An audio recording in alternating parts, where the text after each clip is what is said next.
Yeah, we can talk about the D&D stuff now. So we already went over the situation, but I'll break it down real quick. Wizards of the Coast / Hasbro, they made an inexplicably awful decision to change their open game license, making it very restrictive to have your own campaigns and do your own stuff with the D&D world. This targets things like Critical Role, stuff like that, where you have these campaigns that go on for a long time, and it becomes a huge piece of content all over the internet. They want royalties on that kind of content. They released a really misguided new set of rules that you have to follow. It's all terrible. I won't get into the nitty gritty. But in a nutshell, it was basically a community killer. Without exaggeration, their new game licensing, their new OGL, was actually a community ruining decision that would absolutely just tank all of it, for sure. That's just the reality of it. There was huge pushback on Twitter. A lot of people realized through like an anonymous email from a employee at Wizards of the Coast that they care deeply about D&D Beyond subscriptions. That's their main metric they use. So it became a big trend on Twitter and Reddit to cancel your D&D Beyond subscription, to really hit Wizards where it hurts the most. After, I think it was 2 days, only 2 days of tons and tons of people canceling their subs, Wizards finally made a statement talking about the OGL and the changes, and it is such a passive-aggressive statement. Does this article have it? Because I'd like to show you the actual statement in its entirety real quick. Thanks, the resub Flash. And the resub Machine, him, Ryu, and the Prime Ollie. And the Bates again, London. Where is it? This is the leaked draft. So this is like the new OGL stuff. I'm looking for the official statement. Okay, so here's their new statement. So I won't read all of it to you. Even though it's not that long, I still feel like it'd be just easier to summarize it.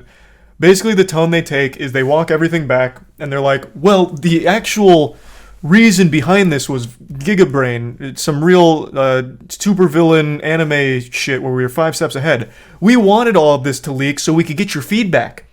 We wanted to hear from you guys because we take all of your feedback so seriously. We wanted your feedback on potential OGL changes. And in fact, the main reason we were doing it is because we wanted to address those attempting to use D&D and Web3 blockchain games and NFTs by making clear that the OGL is limited to tabletop role-playing content like campaigns, modules, and supplements. So they tried to play like the hero, protect you from hateful and discriminatory products, and ensure that the OGL is for the content creator and homebrewer, the players, and the community. Which makes no fucking sense because the only reason anyone was able to give feedback is because it leaked. It leaked. They didn't officially post it and ask for feedback. The goddamn thing leaked. Also, this doesn't even talk about the royalties. How do royalties protect from Web3, hateful, discriminatory products, and this kind of shit? That doesn't even address like the main thing about taking royalties, as well as also having the clause in there where not only do you take royalties, you can take their entire property and sell it for yourself as your own thing without even needing their permission. I didn't talk about that in my video, by the way. That's one that I probably should have, but I focused more on the monetary side. One other thing in the proposed new OGL was they have full rights to whatever you'd make, so they could take that and they could sell it as their own, they could monetize it as their own, and they wouldn't even need your permission. It was so dumb. It was so fucking dumb. Thanks to the resub. Asni, Nuclear, and the give sub Nuts, and the Prime Casey. But here, let me get back to the new statement. Where do they... Yeah, they walked back the royalty, but I want to find... Where is it? They're only half right. We both won. Oh, here we go. Second, you're going to hear people say that they won and we lost because making your voices heard forced us to change our plans. Those people will only be half right. They won, and so did we. Whoever wrote this needs to be fired. I don't know what team you're using for your press statements, but they are off. What this shows, plain and clear, is what people were worried about from the get-go, especially from the leaks and the employee emails. You treat your fans as competition, as different teams. There's the Wizards of the Coast team, and there's the community, and you guys are at war. So it's about who wins and who loses. Your stance should have been, We're all playing for the same team, so nobody won and nobody lost. We're all in this together. But instead, you went for like, no, you didn't win. You kind of won, but at the end of the day, we win. It's so stupid. It's so fucking stupid. It's literally saying everyone wins. I don't get where it's coming from. No.